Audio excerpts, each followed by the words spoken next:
এতক্ষণ ধরে তিন বক্তা বললেন, তাতে একটা বিষয় মনে হলো খুব কানে আমাদেরও বাজছে, কিছু না করেই শুধু পাওয়া।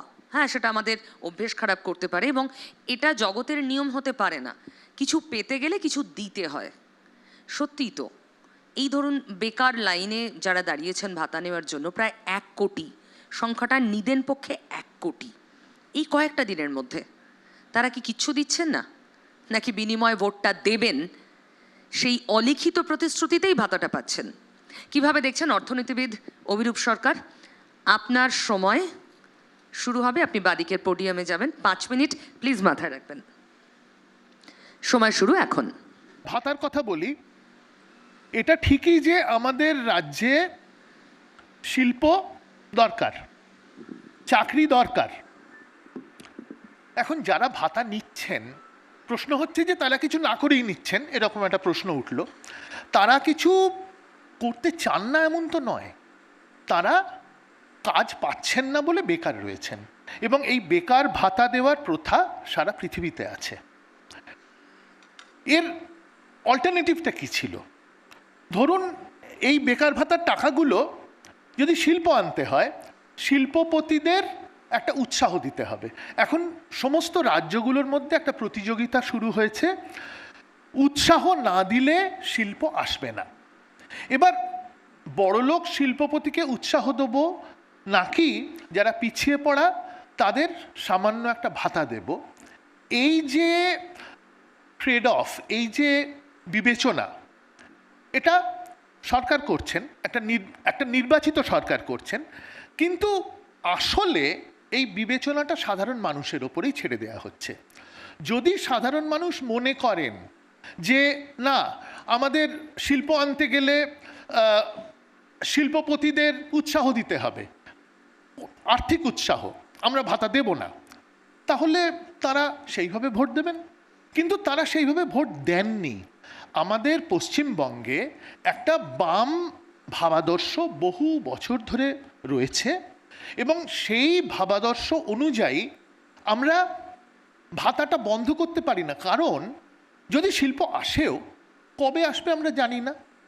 একটা পুরো প্রজন্মকে অন্ধকারে থাকতে হবে, এবং শিল্প এলেও যে সেই গরিব ঘরের ছেলেটা চাকরি পাবে তার তো কোনো স্থিরতা নেই। আজকাল শিল্প যেগুলো আসছে সেখানে চাকরি খুব সামান্য হচ্ছে, প্রফিট প্রচুর হচ্ছে, কিন্তু এমপ্লয়মেন্ট খুব কম হচ্ছে।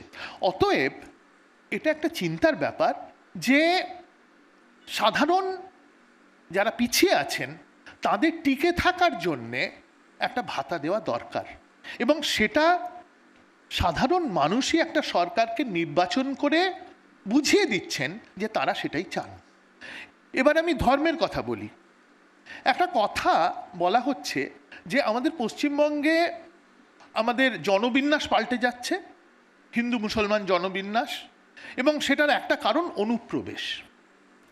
এখানে আমার খুব বেশি সময় নেই, কিন্তু যেটা বলবো সেটা হচ্ছে যে আমাদের রাজ্যে যে দুটো সেন্সাস অ্যাভেলেবল, 2001 এবং 2011, তাতে দেখা যাচ্ছে যে আমাদের রাজ্যে ভারতের বাইরে থেকে প্রচুর মানুষ এসছেন, কিন্তু এর থেকে আদৌ বোঝা সম্ভব নয় সেই মানুষদের ধর্মটা কি। দেখুন, বাংলাদেশ সাধারণত বলা হয় বাংলাদেশ থেকে অনুপ্রবেশকারীরা ঢুকেছেন, অন্য ধর্মের, মুসলমান ধর্মের অনুপ্রবেশকারীরা। কিন্তু বাংলাদেশের পার ক্যাপিটা ইনকাম 90 সাল থেকে ভারতবর্ষের পার ক্যাপিটা ইনকামের খুব কাছাকাছি, কখনো ওপরে কখনো সামান্য নিচে। এবং তাই যদি হয়, এবং পশ্চিমবঙ্গের পার ক্যাপিটা ইনকাম কিন্তু ভারতের পার ক্যাপিটা ইনকামের অ্যাবাউট 80%, অর্থাৎ নিচে। তার মানে একটা বড় লোক একটা সচ্ছল জায়গা থেকে একটা কম সচ্ছল জায়গায় তো কেউ আসতে চাইবেন না। কখন আসতে চাইবেন? যদি তাদের খুব অসুবিধে হয়। কাদের অসুবিধে হচ্ছে? বাংলাদেশের হিন্দুদের অসুবিধে হচ্ছে।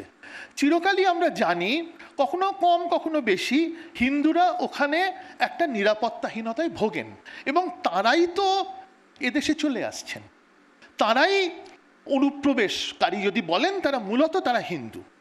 এবার যদি একটা এসআইআর করে অনুপ্রবেশকারীদের ভোটাধিকার থেকে বাদ দেওয়া হয়, তাহলে কিন্তু একটা বড় হিন্দু অংশ বাদ পড়বে, এবং এই হিন্দু অংশটা অনায়াসে বিজেপির ভোট ব্যাংক হতে পারত।